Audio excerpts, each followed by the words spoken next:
Hello guys, so today in this tutorial I'm going to quickly show you how do you cut video on Clipchamp. So open the Clipchamp app and log in if you haven't. So once you've opened it, what you have to do is select a clip that you want to edit. So I'll just select this clip, just click and drag it.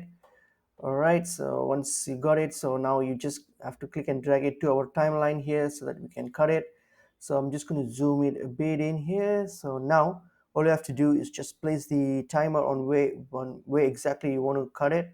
So I want to cut it exactly in 27 seconds. So here, so I've set the timer there, and then all you have to do is you have a scissor icon here, click on it, and that will cut the clip. So now you have already cut this clip.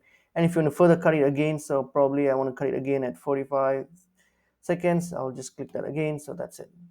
I've already cut it. So that's how you cut it. And suppose if you don't need anything after this 45, I've already cut it. If I don't need this piece, I can just hit on select that clip and hit on delete. So that's pretty much how it is.